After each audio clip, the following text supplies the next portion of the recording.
Black like me. Black like me. Black like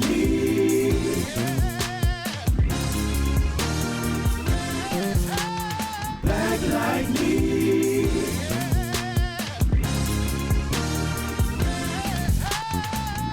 You're listening to Black Like Me with Dr. Alex G., a podcast that invites you to experience the world through the perspective of one black man, one conversation, one story, or even one rant at a time. Here's Dr. G.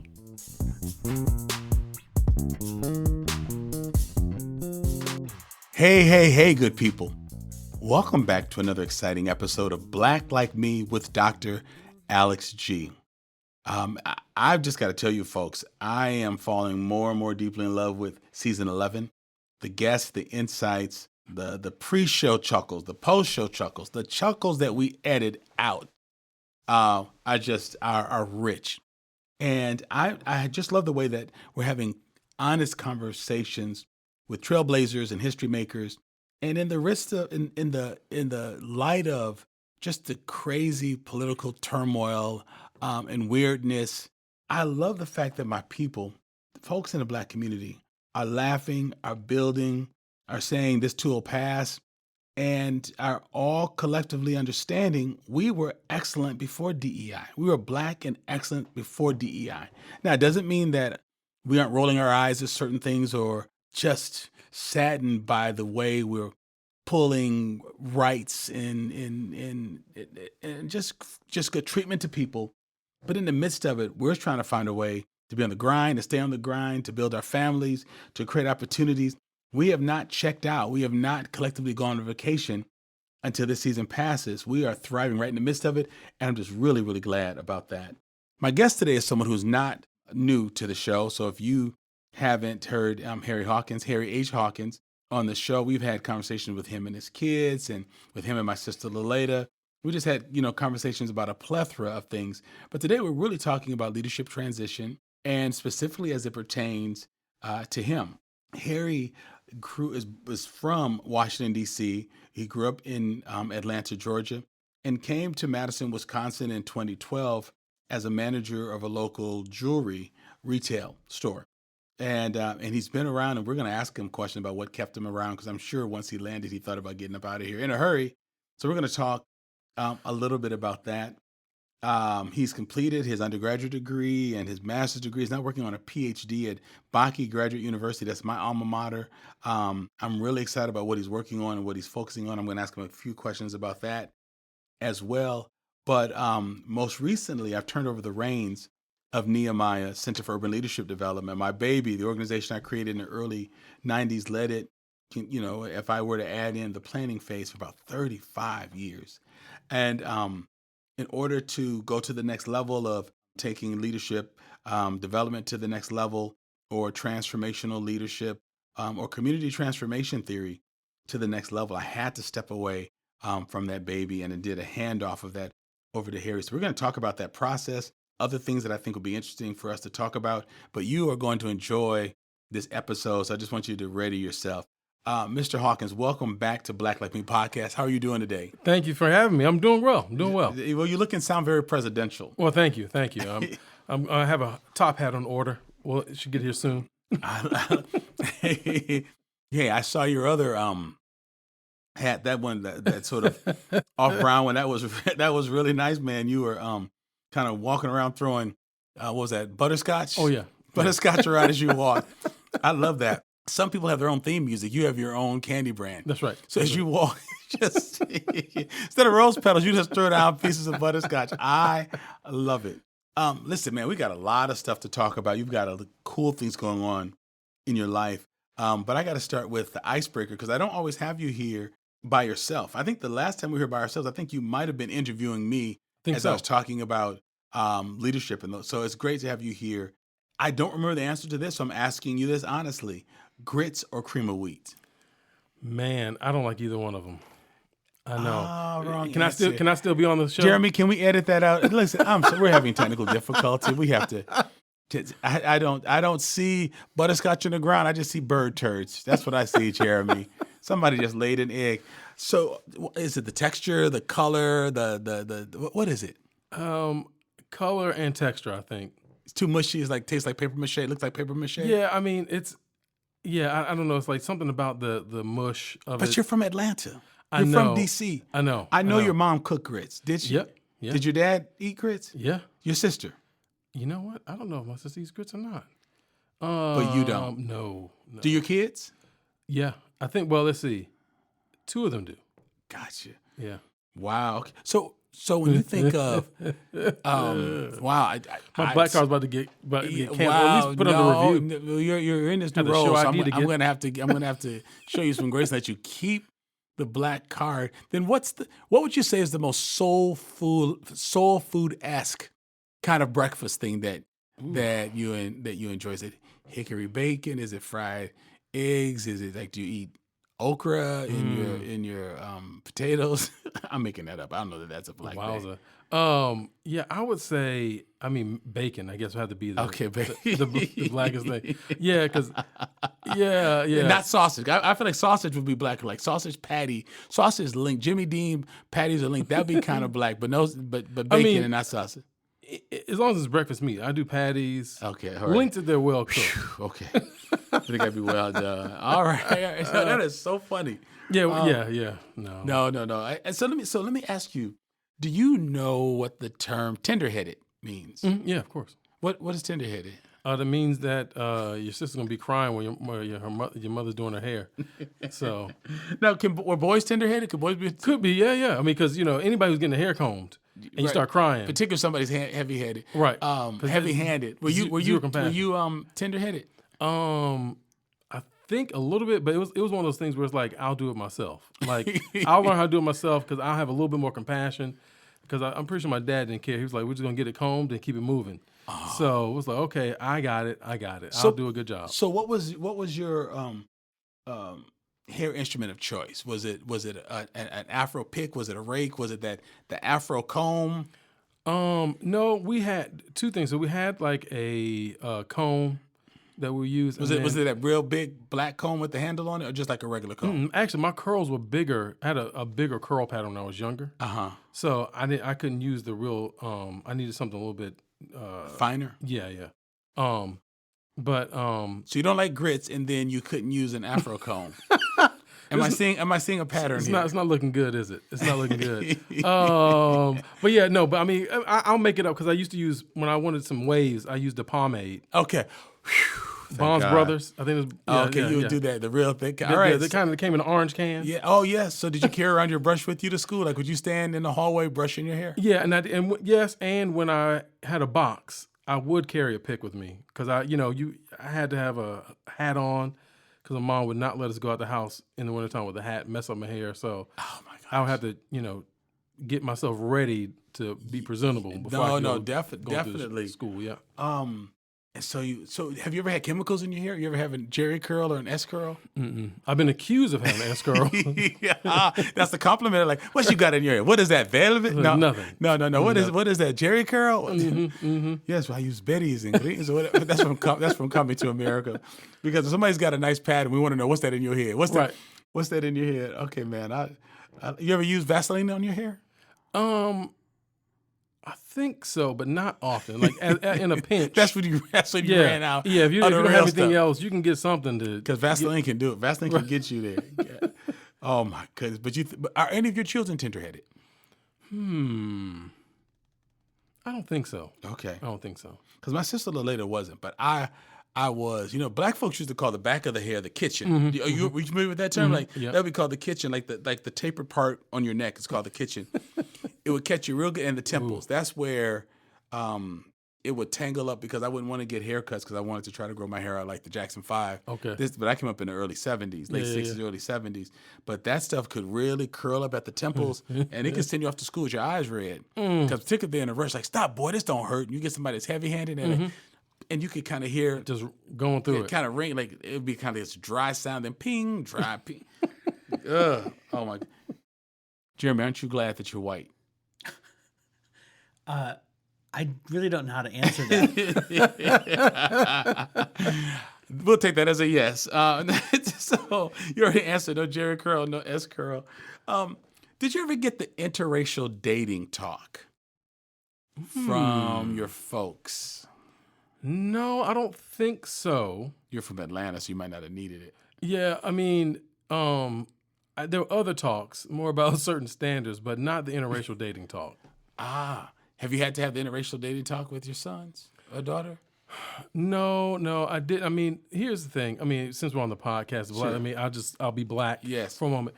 For me, I was more concerned about the fact that people washed every day than I was about their skin color, because I found out certain people there's a diversity of hygiene, Right. and that's fine, but I don't want any stinking grandbabies, so I need people to wash on the regular. So that trumps the that's a bad word here. That's a higher priority. Yeah, I mean, than ethnicity. And being in Wisconsin, I can't really guarantee. I didn't know. I mean, particularly when they were younger, I was like, I don't know what's going on. So anyway, I couldn't guarantee what they weren't going to do. So no. I mean, I didn't have that. Now there were people in my family who did have that conversation. Mm-hmm. And so I didn't know how they'd be received, but it wasn't a big deal in my house. And the world's changing a lot too. I mean, again, I came up in the late '60s and early '70s, and the Black Power movement was still going on, and there was a lot of fear among Black moms and aunts that Black men were going to go to college and kind of forget about their roots. So a lot of my friends got that talk, but I'm just curious if others got it and at what time, and it wasn't. I know this doesn't clean it up very much, but it wasn't that as soon as I say there's no racism behind it, I realized, there probably is some prejudice behind it. But the thought was so many Black men were leaving the Black community and not being down with Black causes. And there was this fear that we're going to forget the strength and the beauty of our Black moms. And so it was talked about a lot in the early 70s as we were coming up. People would just tell you, hey, be careful. Make sure that whoever loves you for you. That is not just an experiment. So anyway, I was just curious about how other people came up into that, shared that information. I had an incident this morning. It's not an icebreaker, so thank you for participating in the icebreakers. But this will transition us. What we'll talk about before we transition in talking about your new role. So I spoke with Downtown Rotary. My slides were turned in yesterday, which is big for me to get it in the day before. And I had written out my notes to go along with the slides and just went for a walk this morning just to process it. I've been living in my neighborhood for 30 years. My wife and I built the home we're in 1995. And it's just, quiet area, used to be farm area. And I like it. And so I was walking this morning, and there was a car that I don't normally recognize because most people in my neighborhood park in their driveways. All of the houses have attached garages. But it was just on the street. And I was doing 3 laps around my block, 3 or 4, and I was on my second lap. As I walked past this car, I didn't even notice that people were in it. In the back of my mind, it's like, oh, this car wasn't here during the first lap. But as I walked through, I just heard this click, click, click, click. Like all 4 doors just locked at the same time. Now, it's interesting because you lock your doors when you get out. I don't lock my doors when I'm inside my car and not getting out it. So when I started my talk at Rotary, the room just looked blank. Like they had no idea what I was saying. I said, if you're in here and you're a man of color, you know exactly what I mean. And some of these brothers just had this look like, I'm not the only one. That still happens. That happens to you. Then as I walked past the car, I could hear them sort of laughing in relief. Like, it was almost like we overreacted on that one. Like, this guy wasn't coming. Now, the second, when I came around the next time, the car was there, but no one was in it. And then, of course, the last lap, they weren't there. But as I started talking to the story and I talking through this story, and I talked about hearing click, click, click, click, like all these doors locking. Did you know where I was going with the story? As I was talking about just people locking the doors as I walked up on their car. Have you ever had that happen? Yeah, I mean, I've had similar things happen. Recently, I was getting gas around the corner from my house, and it was we had a long weekend this past weekend, and so I didn't go into the office. So I was in casual clothes, had on a hat, sunglasses, t-shirt, cargo pants, and I'm getting some gas, and I could, you can feel somebody watching you. Sure. There was a guy at the next bay over. White guy in a big, gray pickup truck, and I can tell he's looking at me. And So I swivel my head, he can't really see my eyes. So I swivel my head and he turns and looks away. And then I go back to looking where I was before. I can feel him looking again. So I turn and sure enough, he's looking again. And I'm thinking, what do you want? Like, is this guy thinking, do I know that guy? Did I see him in the paper? Is this guy thinking, oh, that's a nice looking dude, I wish I get his number? Or is he thinking, I'm going to go in my car and get this shotgun because I don't like the fact that he's here, right? I don't know why he's looking at me, why he's staring at me, right? And so it's one of those things that you just have to deal with because you don't know if you should like go over and strike up a conversation like, oh, hey, you are that guy that I saw in the newspaper that recently did ... Oh man, I didn't realize you live so close. Or is it, let me get out of here and get to a safe space. Right. You don't know. Right. You don't know, right? You don't know why this person is staring at you. And it makes it very difficult because if you try and tell somebody, they're like, oh, you're overreacting. Right. That's the look I got in the room too. No one said it, but I just kind of got that room like, what would... Right. Right. What would, why would you think that? And I said, well, I'm good. No one has to come up to me afterwards and try to talk me out of it or apologize. And if that were the first time it happened. Right. But, I usually walk close to the mailboxes. I walk against traffic so I can see cars. I walk during the day because Jackie has asked me not to walk at night. And so I may have been close up on the car, but, I had a T-shirt on and shorts, but it's in my neighborhood. Right. I can't think of a single neighbor on that street that's been in the community. I think they've moved. I can't think of anyone who's been in the neighborhood longer. But I don't know. It's just sort of, there are times you're going about your day and it's just the regular day. And then something like that happens that reminds you, wow, my mere presence or just going for a walk is threatening to people. Or at least that's my perception, but I'm not going to go back and have a conversation. But it also made me think, well, do I want to walk at nighttime? Or what if people said they didn't feel safe? Like what would happen if they felt more threatened? And I didn't look in the car, so I might have walked closer to it than I normally would because, I'm keeping my pattern. But yeah, just to have all of the, if they're power locks. And so just have all the doors just go lock. And they're still sitting there because as soon as I pass the car, I hear them laughing. Like, why did we do that? Or what was going on with that? So anyway, I was just curious about that. And so Harry, you're taking on this new role. I hope you haven't changed your mind. No. Because I am gone, man. I am so beyond that. Wait. Before I get into the job question, let me just ask this. Did you see the movie Sinners? Yes, I did. How many times have you seen it? Only once so far, but I need to see it again. I think I need to see it again too. Before we came on, we were laughing with Jeremy, my producer, about the things that some of our white colleagues do when we're in the room, but like what it might be like when we're not there. And so we're just having a little, just a little laughter about that. But the little Irish jigs in there, just the dancing and the singing and stuff, that was pretty interesting. And if people walked up to my front door and acted like those folks, I'd be scared too. But I'm just curious. We won't go into details because people haven't watched it. Do you have a favorite part of the movie? Yeah, I think for me, or a part that stands out for you? I think the part was when the main character, the narrative character, what was his name? Sammy. I think it was Sammy. When he started playing his guitar and was singing and had this kind of I try to say without spoiling anything, but it had this really transcendental moment, like this moment that was an incredible moment. It was. I mean, it was. And what I loved about it though was not only the music, which was good, but that he was connected. But it also it was a dangerous moment because his brilliance shone too brightly, and it was.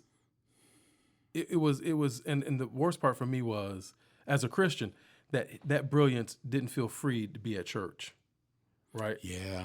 So that moment captured captured so much of that story that I think that stood out to me. Sure.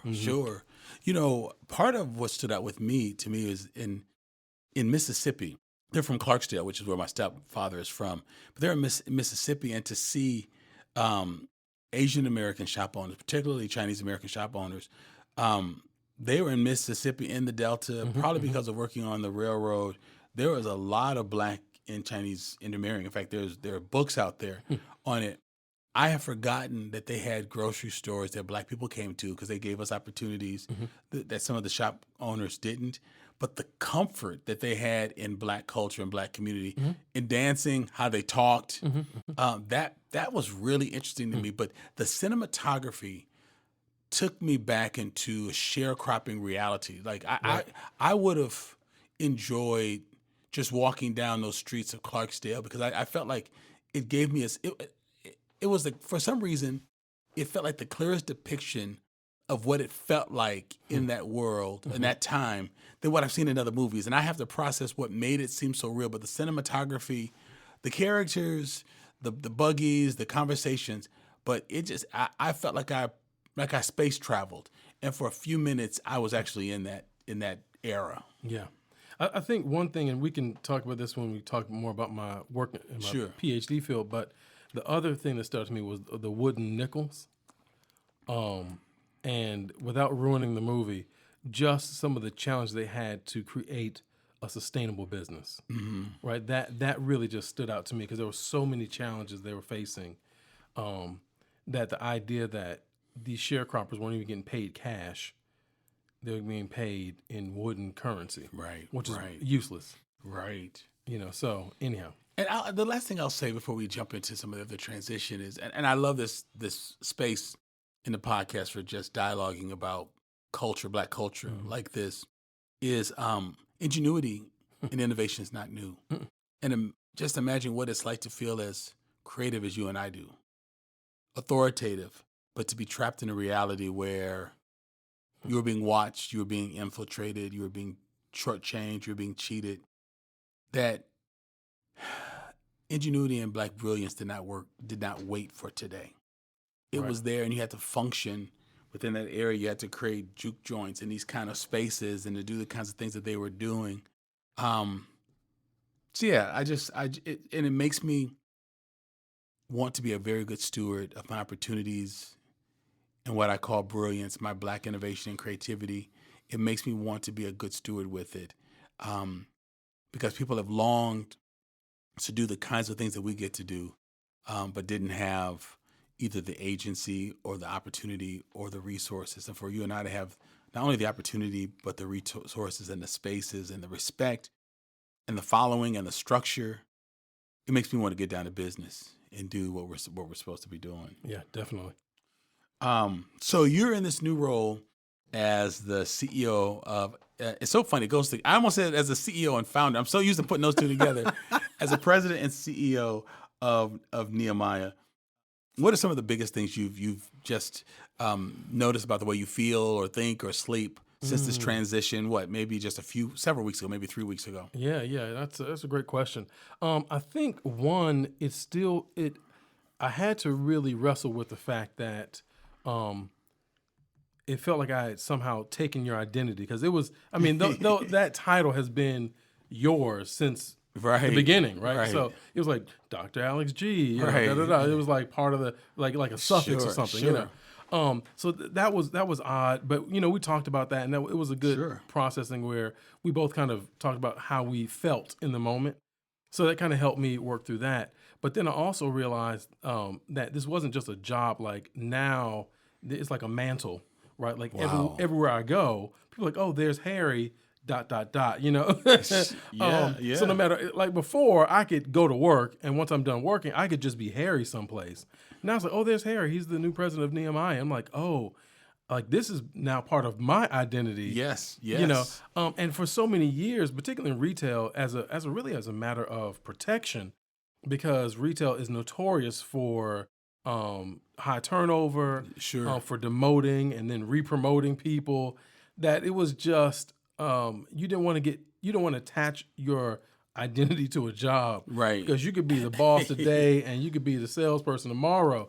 So I had always resisted this idea, but I was like, no, I think not only is this okay, but it's required, right? Yes. Like no matter where I go, what I'm doing, I'm representing the organization in every way, all the time, And so I think that was one of the biggest like ahas, like, oh. because it was a couple of different shifts of emotion, right? Sure. Like, okay, wait, I can have this thing, like it's okay, I'll take it. Oh, you want me to wear it all the time? Got it, okay. So, but yeah, so it's not bad, and not in a bad way, just a surprising way. Sure. And to go along with that, people now have a different expectation of connection or or access. They're like, oh, you're the president now. Oh, I'm like, oh, why are you saying, oh, like, what do you want? But Like, what are you plotting? right. Why the gleam in your eye? So yeah, I would say that's probably one of the biggest like changes or like revelations. That's a really good description because I've carried it for so long. I didn't think about that. Like, I mean, I can chill out, of course, but I do think about it when I go grocery shopping. Okay, what am I wearing? Because I can't just go out here, like wearing a cutoff and, like there's things you got to do because people may be like, Dr. G, Reverend, because I'm also a pastor, oh, Pastor G. Right. Pastor G, is that you? But I really noticed it when I couldn't be at a community event Saturday night. And Loleta, my sister, one of your consultants, said, I think Harry is going to be at that event. And I was thinking, why would Harry be at an event on Saturday night? Because usually that's somewhat buffered. Like, Right. I do it. And then Jakisha from our team sent me a clip of when you accepted the award. And I said, wait, Harry was there. There's some kind of recognition. He accepted on behalf of the organization and on my behalf and mentioned his new role. This is odd. Like Harry understands that this means you're at these kinds of events because it wasn't on my agenda, but it was on yours. And it caused me just to realize the shift is real and it's happening. Yeah. And it was so weird because it's you in that position are synonymous with the organization. Right. So I wasn't even sure how the award was going because the award the category was, nonprofit of excellence. Right. And it was like Dr. G. Yeah, I had my picture up there. I saw it. I was like, whoa, what? And I was like, well, just so we're clear, when I accepted, I was like, just so we're clear, I'm not Dr. G. Just in case anybody's wondering, like he looks different in person. Right. Not impersonating him. But yeah, exactly. So it was just one of those things where it's like, oh, like the shift is real, and it's odd because we've been posting about it, been in the news, and so people are like, oh yeah, congratulations. I'm like, do I know you? Yes. Like, oh no, thank you. Oh, you're just you saw the thing, and it's like now people get to know me, and I don't know them, and it's just a weird. It's a weird thing. That's a weird dynamic, particularly in a smaller community like Madison, but at the same time, you can get access and have access to a lot of key folks. And so you're right. It's not only that notoriety, but it's also a perceived accessibility. Right. That I think why people come up to you saying, oh, you're in that role now. Because there's a thought, okay, all right, maybe he'll do things differently. Let's ask him. Right. Let's ask him some questions.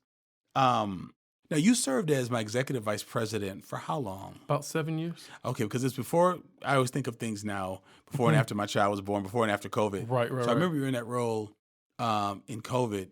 And so you've been developing in that role for 7 years, and after a day, you become the president. Does the work feel different than being the executive vice president and the number two? Because you're the same person, your office is the same, but the role shifts. So I'm curious, like, was it apparent not just that you have new responsibilities, but that you don't have those old responsibilities? Yeah, I definitely would say that the work is different. Before, not saying the work was, I had to grow into the executive vice president role, but at the stage I was at, that was easy comparatively speaking, right? Like it's easy being number two. It's like, hey, listen, the boss said this thing, so we got to do it. And even if over the years you gave me more and more responsibility and allowed me to, test my leadership out. So sometimes you would let me make the decision, but I think people just assumed you said it. Oh, sure. So I could just come execute, hey, this is what we're doing. People are like, okay, the boss, I guess that's what Dr. G said, so we're going to do it. And so now I'm realizing the work is not about me doing tasks. It's really about make sure other people have what they need to do the task they need to do. Sure.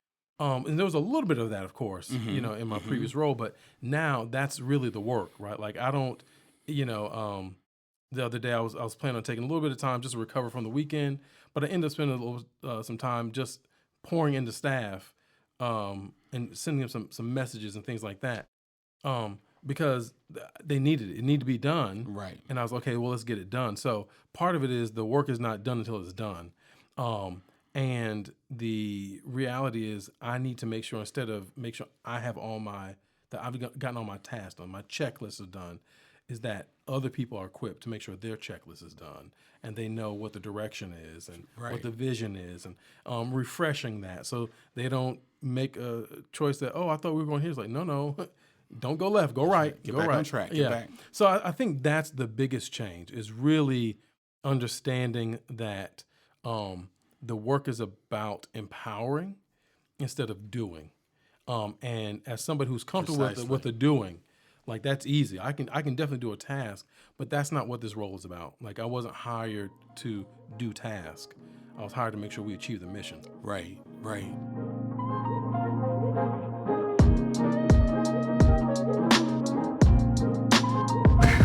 Man, oh man, is it crazy out here. And I don't think it's just me. Look, it's 2025. Trump is back in office, and some days it seems as if the sky is falling.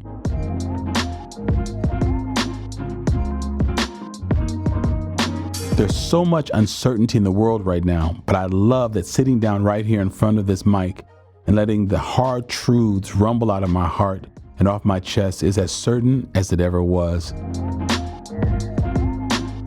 Season 11 is gathering steam, and you're in for a real treat. Let me just tell you. When I reflect back on all of the seasons that we dropped here at Black Like Me podcast, each of them has had a special purpose, a one-of-a-kind lineup of guests, and its own unique feel. I also think about the thread that binds them all together.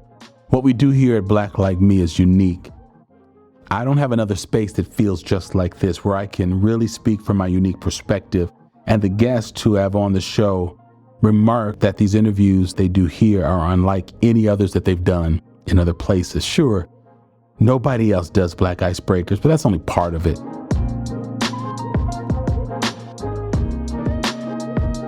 We have created a truly unique space here where honest conversations about the thoughts, the ideas, the policies that affect Black people and that Black people care deeply about. And you know what? It isn't easy. And I don't do this all alone. I have an incredible team that has steadily grown over the years, and each person that joins adds another asset to what we can do here. And all of you that support us on Patreon, my people, my people, my people. We simply would not be able to do what we do or get what we have gotten without you.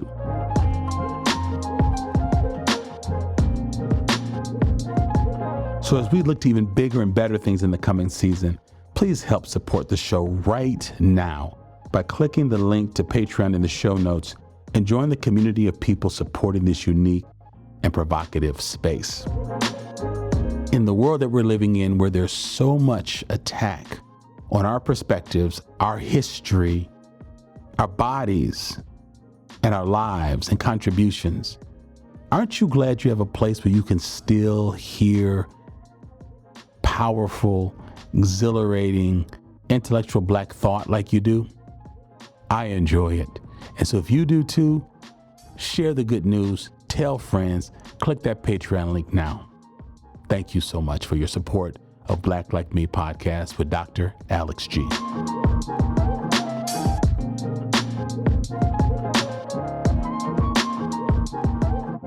Oh, that's a real good, that's a great way to describe that.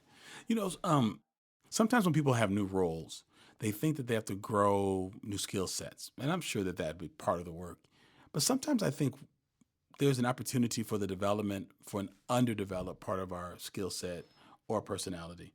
I'm curious if you've perceived that there may be an underdeveloped or unappreciated characteristic that you have or tool in your toolbox that maybe you couldn't use as the number two or use in retail management, that now you're thinking, you know, I'm going to have to do more of this. And that's not necessarily a new skill set. It's just learning to use this old tool in this time. Are there any things that you currently have that you think that's already there? I'm going to have to just bring that out. Yeah, I think the one thing that comes to mind is really the set of skills I developed as a salesperson. Where, like, recently we had our Just for Anger symposium. So celebrating 10 years, looking back over the last 10 years of Just for Anger as an initiative. And it was wall-to-wall people from the beginning of the day to It's the end of the day. fantastic event. It was absolutely amazing. But I realized, okay, I was like, well, I gotta like get into that mode. And I was like, oh, this is like going when I was in sales. Right? Yes. I'm an introvert, so I'm a people sprinter. So there were a couple of times during the day I had to sneak away, recharge the batteries for a second. Exactly. I was just sitting in the chair, drinking a bottle of water, looking out the window, But I think that piece, like learning how to exist for extended periods of time with people who maybe want something, need something, hoping for something, and navigate, right? To be connected but not controlled, to be present but not, to be present but not really,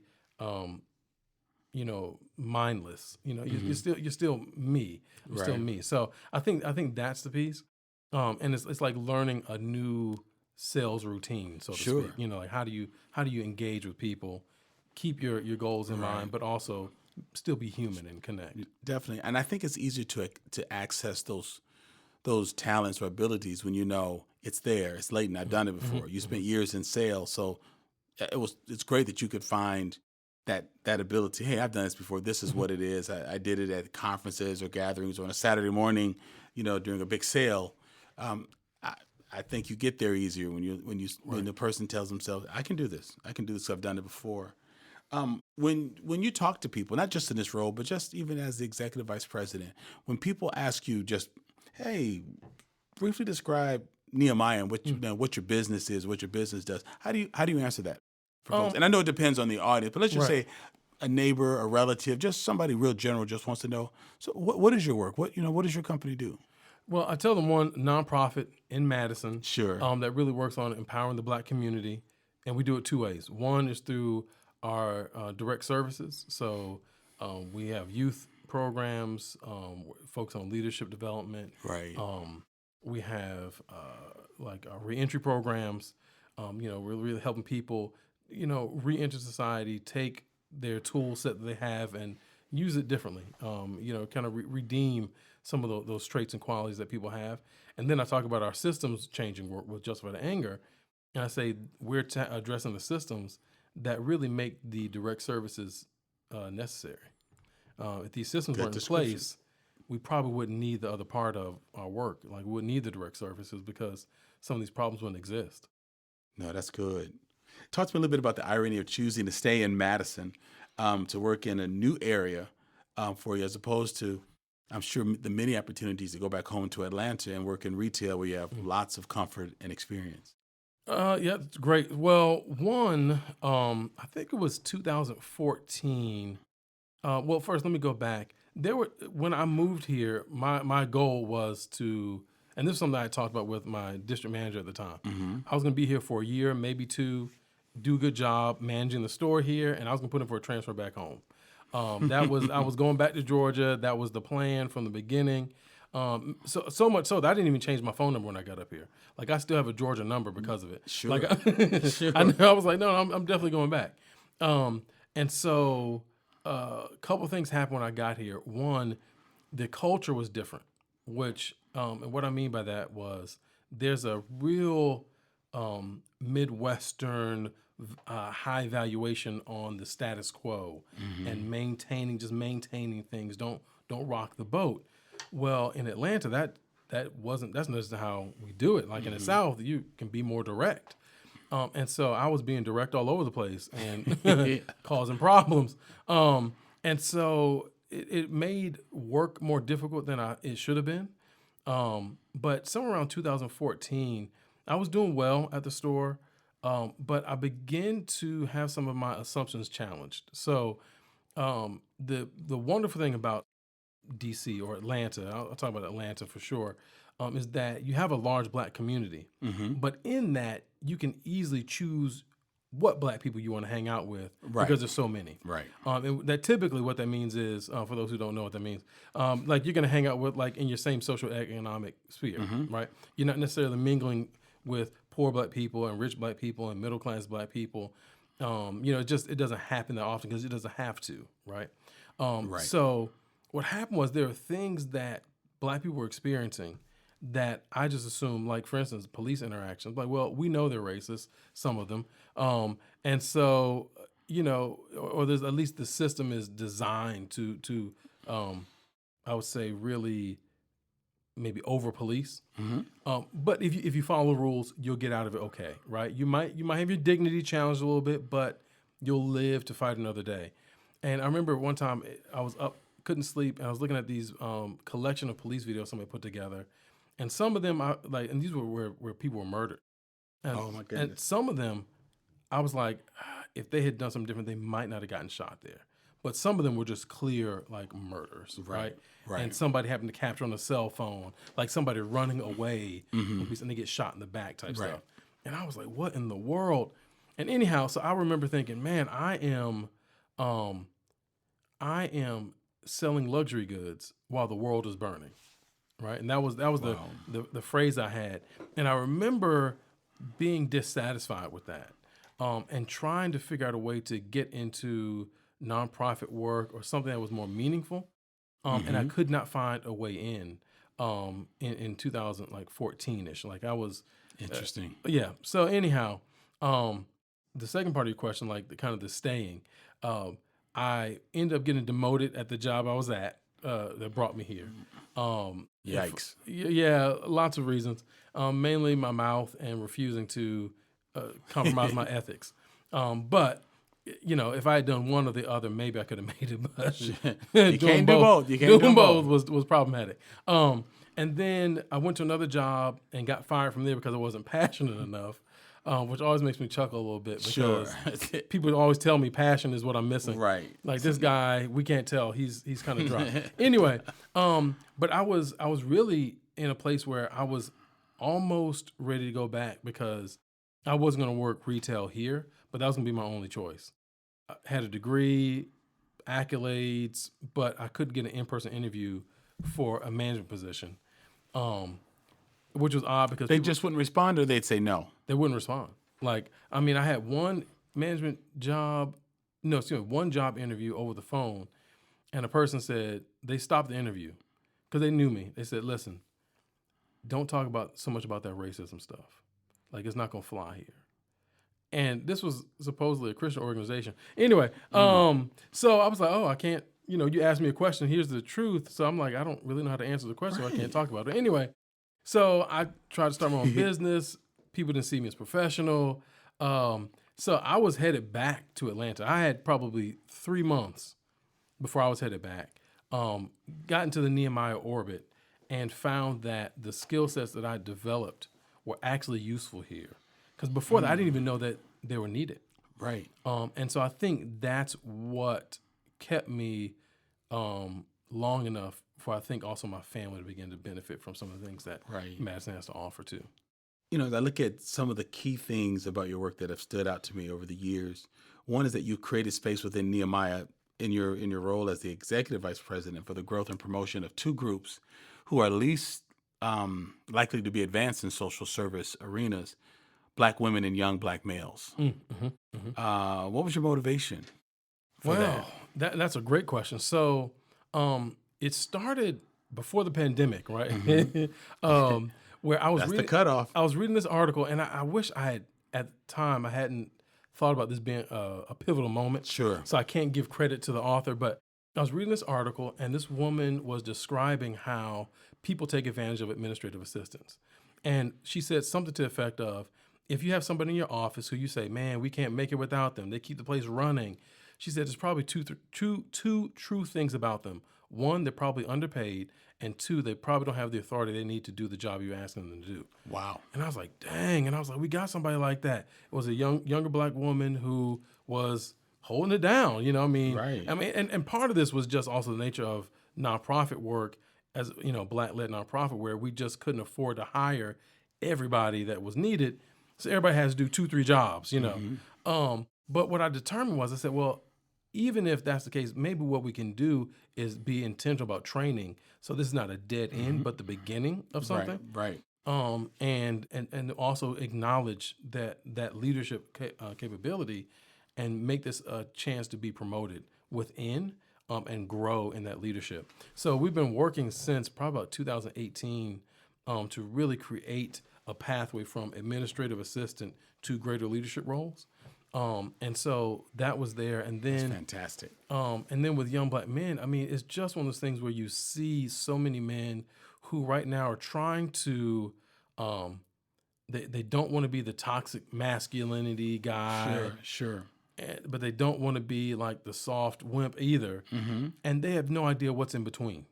And so they're trying to Right. figure it out, but they don't really have a good guide. And so one of the things I think allows us to do is to really help people find purpose by helping them be of service to others, and also in that process developing them as leaders. Sure. No, man, that's good. I remember something you implemented. This is actually before COVID. Again, we're Right. before and after COVID.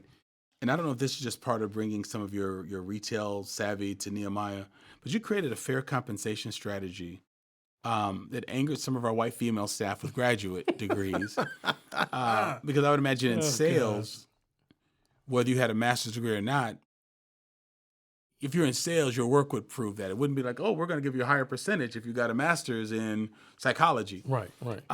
But that has become adopted as an adopted way of doing things within the nonprofit world. Like, even if your job doesn't require that you have a JD, a law degree, there's this feeling that you can command higher salary because you chose to go to law school or to get a master's in social work for a job that doesn't require that.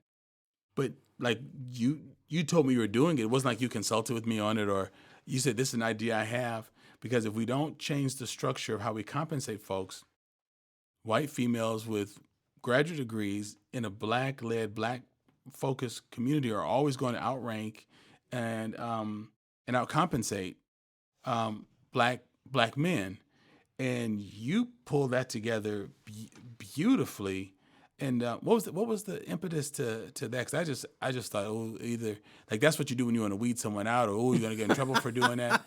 But it was really for the sake of fairness, because when you have that a black male with no college and then white females with and the black male is bringing money in, he's becoming the face of the organization. He's known from the governor on down. You get that person stuck making $15,000, $20,000 less to their counterpart who's not bringing money into the organization, but they're demanding or commanding that higher salary because of their degree background.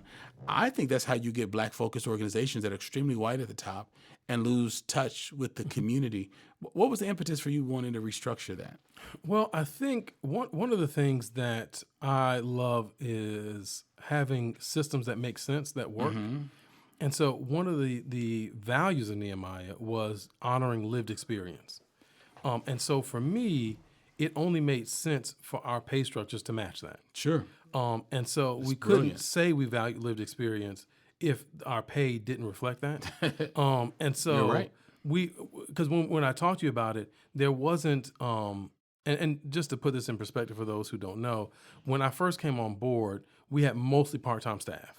And they had been hired at different times, and usually their pay was typically attached to a particular grant that was paying them. Right, So right. they Soft money, we call it in the nonprofit world. Right. And so that kind of guided really how much we could pay them. It was a cap based on what we were bringing in to a grant. So that really, there wasn't a set policy we had on how we paid people. And in that, it was people who had advanced degrees could ask or command a higher, let's say, dollar wage than somebody who else who didn't. And also, I think there was a bit of black culture here too, where people saw this work as ministry work, and so there was a sense that you don't really demand. You don't make demands of the ministry work. You just kind of do the work and make do with what you have. Right. And so I think black people also did themselves a disservice. Sure. By not actually advocating for what they needed. They would just kind of take what they had. So for me, the impetus was our values need to align in how we pay people, because that is a foundational structure within our organization. Right. And if we really want to value lived experience, then we need to pay for it like we value it. And so really to the point where now I have a spreadsheet that where I've worked out an equation where we create a dollar amount for each year of school and a dollar amount love that. verse for each year of expertise, so lived experience. So that way, you have somebody who comes out of college, say with a bachelor's degree in criminal justice, they're not making more than somebody who spent 10 years in jail and been out of out of prison 10 years, Exactly. have reentered society. Well, they got 20 years of experience. Well, this person has 4. Right. You can't tell me that this person with the bachelor's degree is going to be more impactful in the field of reentry With no experience. Right. So, you don't even know what putting money on the books means. Right. Right. Right. You don't even know how to make a pizza out of ramen noodles in a microwave, Exactly. So it's one of those things where if we wanted to really be the organization we could be, we needed to have our systems articulated and aligned with our values and our mission. I like that a lot. We mentioned earlier that you're completing your PhD. What's the focus of your PhD? So the program is the Innovative Urban Leadership Development, and my particular focus is on really helping people take hobbies and turn them into very small businesses. So I coined the term proto-business, kind of like protozoa, like, Right. single-celled animal. But really, there are so many people who, if they could get $5,000 to $15,000 a year annually profit, it would make a significant change in their life. Huge. A lot of business development programs overlooks revenue that's small because it doesn't seem like it's worth the investment or the effort. But here in Madison, where you have a large percent of the population who live at or below the poverty line, which for an individual is somewhere around $25,000, let's say, if you're making $25,000, you get $5,000. That's 20% of your income. That's massive. If Yes, somebody it is. gave you 20% of your income, that's got to be life changing, almost no matter how much you make. Right. Right. Right. That's going to make a big difference in your life. So even if all we got was $5,000 in 1 year revenue, it could supplement somebody's income. That could be stability. That could be capital for business expansion. That could mean transportation. I mean, there's, Right. food, all the things that we know we need. Sometimes we act like these problems are so big that we can't touch them. But honestly, with just a little bit of money, if somebody could take what they have and make that, it makes a huge difference. And I'm focusing on creative arts businesses. So a lot of business development programs focus on people who are doing a service or providing some sort of product. And none of those models really work well for someone who, say, is an artist or a writer or a musician. Right. And so the idea is, can we help somebody, instead of having them sell art or sell books, can they just be an artist or writer and talk about their books and share their artwork, and somebody else can help them kind of create revenue around that. So that's really what I'm focused on, trying to help remove some of those barriers. We talked about the in Sinners, we talked about this idea that I saw, that there were so many business hurdles in there that they really dealt with. No spoilers, but the idea that when you are serving an oppressed community, that can hinder business development. And we saw that represented in Sinners. And so how do you serve your community while also growing a business? Because it can really be a paradox of business development and growth if you're trying to serve the Black community, in this case, and they don't have enough money as a community to support your business. You need a new strategy to get out of that sort of catch-22. How far along are you in your program? Goodness, let's see. I have 2 more classes, and then in January I will start my research proposal class. Wow. So if I understand this process correctly, I think March or so of next year I'll be starting the research. That's got to be so exciting. It is exciting, exciting and scary. And I'm also I think I'm aiming for like being done in 2027, and my youngest child will graduate high school in 2028. And I'm like, I don't even know what life is going to be like being out of school and all the kids out of school. I don't even know what that looks like. I don't even know what that life is. But I'm excited for all of that because it's one thing to study, but you really want to get in and do something and like make a difference. Right. So it'll be interesting to have more free time and have my PhD completed, and really can pour back into building Black leaders, building the community up, and really just kind of rolling our sleeves up and seeing what we can do, Sure. what difference we can make. At Baki or BGU, they have this strong principle of turning the practitioners into the professors and the instructors. And so I that's what I love about the program, that you don't have to separate yourself. This isn't like that miniseries Severance. You don't have to separate yourself, your studies, your academic engines from your work engines, that what you're doing and what you're speaking into are some of the places within the Center for Black Excellence that you'll speak into, that there will actually be a bridging of what you do, what you can do, and what you're studying, which will help you to not only have the strength and the backing of the degree, but the know-how, where you've been a practitioner in it. Because for some people, it's just theory; they've never practiced it. Right. You're creating theories around things that you're practicing. That's got to be really rewarding. It really is, and what's exciting is what I love to do is take complicated systems and kind of weave it into something that can be replicated or innovated upon. Because that's what I'm hoping to walk away with, is a system that I can teach to entrepreneurs and Of course. visionaries in the community, and let them kind of play in that sandbox and make up all sorts of things. Because that, for me, is the real game changer. Of course. Because if I can give people the tools to build an audience, to create a little cash flow so they don't have to go into debt to start businesses, you can really make a huge difference in Madison, where there's so many creative artists. Definitely. And there was a report, I don't know if this number's so accurate, but years ago, a Race to Equity report came out, and they said in there, they estimated that we could change the fate of the African American community if we were able to stabilize 1,500 families. I remember that. And that's not a lot. I mean, It's doable. it's doable, right? And so I'm looking at how can we start by every year helping to launch, or at least help people explore, like 75, creative arts businesses. Like, how can we help them, every year? So that's 75 a year, and that's a small investment. Like, it would maybe take $50,000 to $100,000 for what we're looking at. But I mean, a small amount, but a huge impact. If every year you're touching 75 people, helping them to realize a registered business that's creating profit, that then other programs in the community can take and help grow. Yeah. Harry, of all your jobs, which one has most prepared you for this industry that you're in, and which role in any of those jobs best prepared you for this role as CEO? That's a great question. I would have to say sales.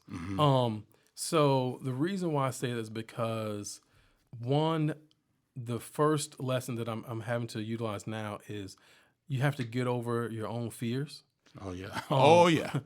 Because in sales, what would happen is, if you got consumed by your own fears, like, oh, they might not buy, oh, they don't like me, oh, I'm not going to sell anything, oh, it's been slow, if I don't sell something, I'm not going to make good commission. If you get consumed by those fears, you end up not doing the right things at the right time, or not consistently. Right. You end up not looking for those moments or figuring out how to be creative. You kind of just create this self-fulfilling prophecy. And so as CEO, it's like, okay, got it. I might be scared. However, I have to believe that the money is out there. Right. People want this to succeed. They want these programs. And so the question is where and how, right? It's not if, it's just when, Where and how. where, how. And so kind of being able to take the emotions, deal with them, recognize them, but use them in a way that becomes holistic, I think would be the first piece. And then I would say general manager in the same field is probably the closest, because I assumed wrongly when I was assistant manager that when I became general manager, it was just 4 more hours a week. And, it was same old. No, right? It was a completely different job, because all of a sudden people cared how long, they were timing how long I talked to this person versus them. And, oh, you like me more because you like them more because you talked to me for 5 minutes, but you talked to them for 15 minutes. I'm like, oh man, they timing me, and so it was like I had to be more mindful of my presence and what I said and who I talked to and how I engage with people. Whereas an assistant manager, people didn't care that much. It's like, oh, whatever, he taught this person not. But so I think that's the closest I would say, to this role that I had there. No, that's good. How many black supervisors or managers have you had? Let's say, excluding Nehemiah, knowing that you worked in Atlanta, have you had many black managers? Let me think. 1, 2, 3. Yeah, I think maybe like 5. I think 4 or 5. Like I would say, which is still not a lot. Considering where you worked, and of those 5 folks, were they how many were black men? 2. Very interesting. It's curious to me that you're here in Madison and you've had a black male boss, Right. And we've even talked to our staff about that. I certainly have with like one of our new hires, and just think, okay, you're a black male who has a black male who heads that division of reentry, who has a black male as a boss, who has a black male as a boss. That's not often the case in Madison or Wisconsin. Actually, it's probably not the case for most places in this country.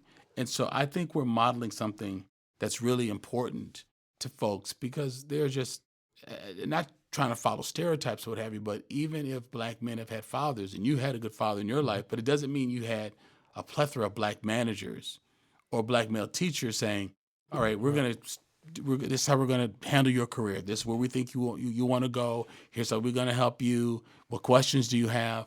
So it's interesting that at this phase in your life, and having lived in Atlanta and you're here, you've gotten that experience where a lot of black men don't have that, irregardless of what the field may be. True enough. Yeah, so it's actually interesting, because the first boss that I had I've had a number of amazing bosses. Sure. I've been blessed with leaders of all genders, ethnicity, religion, who have poured into me. Right. But the first person who saw leadership capabilities in me and really pulled some of that out was a black male, was a black man. And he saw something in me in the interview. He was the first one who convinced me to try sales. Cause like, man, I can't do sales. Like, I'm an introvert. That's scary. I'm only making $8 an hour, but over here, if you're in sales, you only make $5 an hour. Like, I can't live off of $5 an hour. I could barely live off of 8, but I definitely can live off of 5. But he was like, no, you can do this. Here's a system. He allowed me to take some of his sales and test and attempt to sell them, which was risking his own money, to do that. And so, yeah, there's definitely something to be said for black male leadership, particularly when you're building up other black males. Sure. Because I think, and I don't know if this is true, but what I'm kind of playing around with is, I think sometimes people don't have high expectations for black males, and they allow them to get away with stuff. At the same time, they aren't developing them. Right. Exactly. And so it's like, no, double-edged sword. we're going to have the tough conversation where you must raise the bar. You must do this. But I'm also going to show you why. It's because you have all this potential. And if you don't raise the bar, you're wasting it. And that's going to hurt you most of all. Right. Right. No, that's good. So then, in light of that, what messages do you think that you and I are offering the community that cares to look and notice in how we're handling this leadership transition process? One, most leaders don't finish well, right? And those aren't my words. That came from Dr. Bobby Clinton. That's right. Yeah, he talks about that. He wrote a whole book with that premise. So most leaders don't finish well. So if you got a problem with that, don't argue with me, argue with Dr. Bobby Clinton. But the thing is, for you to have started a nonprofit, gone through 2 years of planning, 33 years of being in operation, be able to walk away, not because of scandal or death, like you're in good health, right. And transition. I don't say walk away because like you're still doing a ton of stuff, but to transition into another phase of leadership, most people don't have that, right?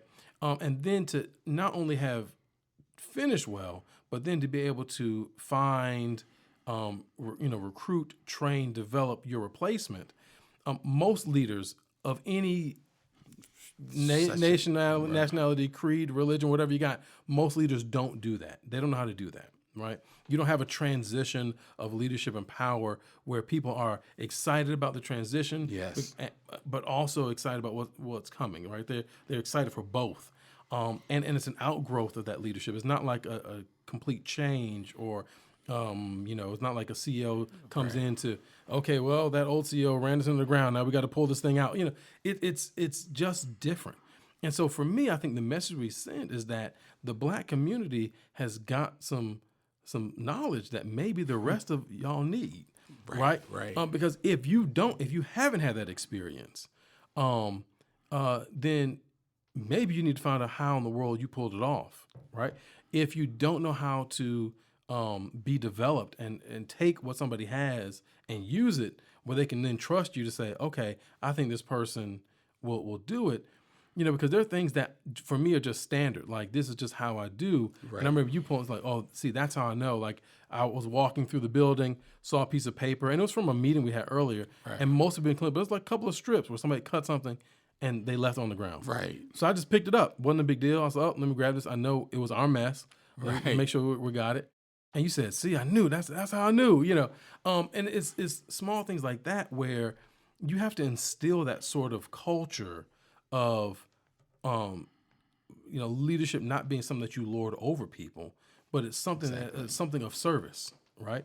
And so to be the chief, executive officer, like you're the first servant. You're the chief servant. Exactly. Right. And so that's what that means. It's not like, oh, I get to lord it over people now. It's like, no, I am attached to these people that I'm serving in a way that means I am serving them so they can go out and serve the community. And so for me, the statement I think we're making is Black excellence isn't about discrimination.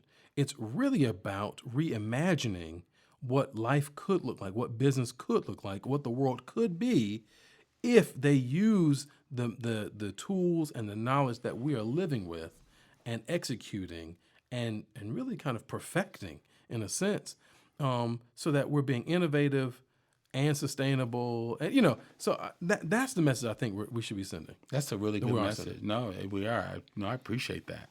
That's good. And I think my last question is just, what does chilled out Harry looks like when you're not busy with work or busy with chores? Okay, so there are a couple of things. I'll go Okay. through let's say a Saturday where I Sure. don't have to do anything. So one, got to be video games, good movies, good stories going on. So either audiobook or movie, something. Typically while I'm playing a video game. Oh, okay. Okay. And I love I'm a nerd at heart, so I love diving into a good book. I bought a pack of highlighters, and that was like the joy of my day that day because my yellow highlighter was running out of juice. So I love learning new things and just understanding how systems work, and really kind of recombine them into something that is manageable for others to kind of dive into. So yeah, I would say and spend the time with family, of course. And those things generate you, like the highlighters and the games. I know family. I know that generates you, but nerding out like that man. generates you. Yeah. Man, I hope you learn to build that into vacation time. It's interesting. People work really hard, then they go on vacations and then sightsee and do stuff that they most likely wouldn't do at home. But they're like, okay, I'm here. I need to do it. I try to make sure that I get a vacation where I can bring highlighters or do the kinds of things that I like to do that just regenerate my energy so that I can be more present for others. So I hope you play those opportunities up and not feel like it's selfish if you delve into those things. Yeah. But the more you find places to reboot and recharge, the more energy and bandwidth you'll have for people on your team. That's true. That's one thing I'm definitely learning from you, how to rest, recharge, Yes. and keep going. So I receive that. No, that's really good. Well, Harry, I'm really proud of you.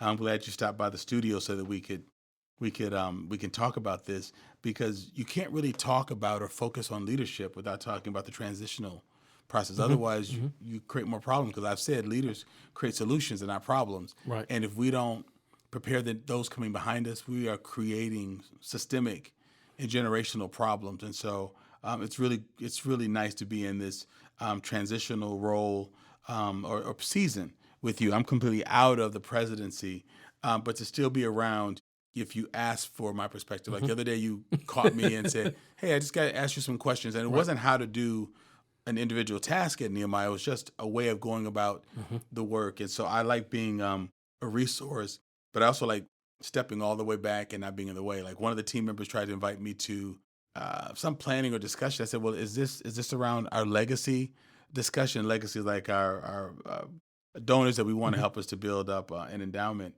And they said, no. This is just, we're going to be discussing, I don't know, our pillars or something. I'm like, nope. I'm not going to be at that meeting. Because one, I don't want to get in the way of staff. I don't want people saying, well, wait, what do you think? Right.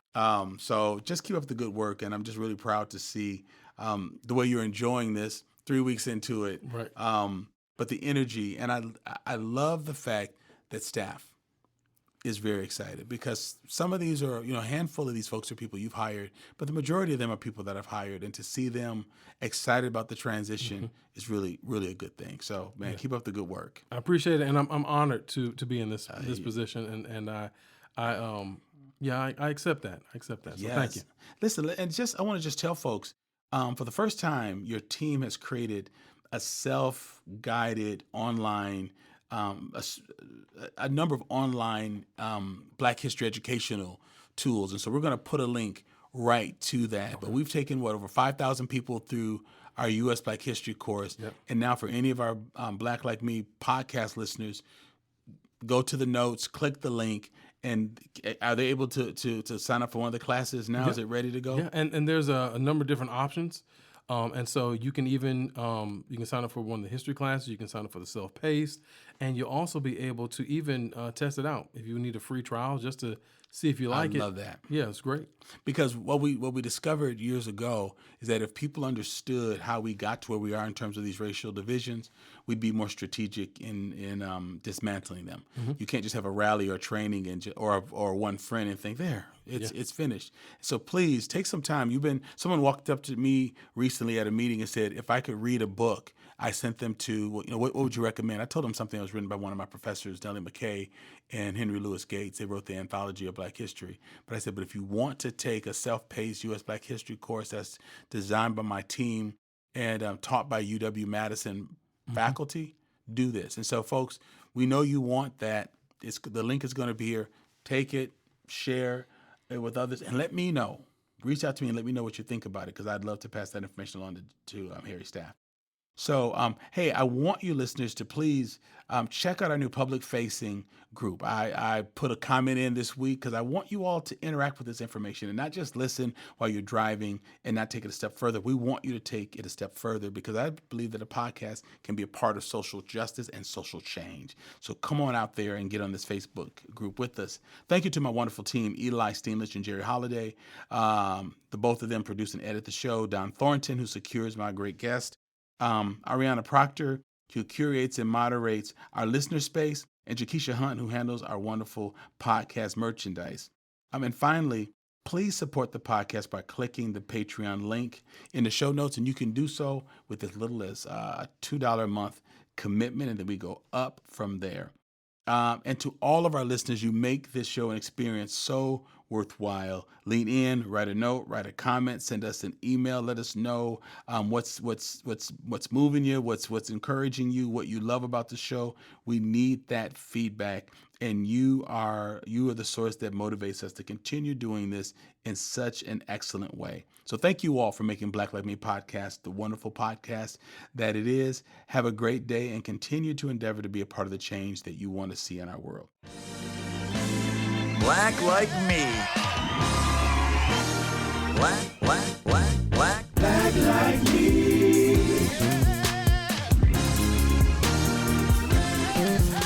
I want to thank you for taking time to listen to this episode of Black Like Me podcast with Dr. Alex G. If you like that opening track of our theme song, you can show your appreciation to Corey Saffold, who created that and produced it, and Marcus Fleming, my cousin, who's on vocals. I also want to say that this podcast was started with the generous support of the Human Family Unity Foundation, and so we always want to stop and thank them for that. For the many patrons who support us through our Patreon page, thank you, thank you, thank you. You don't just listen, but you support, you lean in, and you help this podcast to be what it is. And then I need to thank you, the listeners, who make a point of downloading this, listening to it, and sharing it. Without all of you, this podcast would not be what it is and what it's becoming. Thank you so much.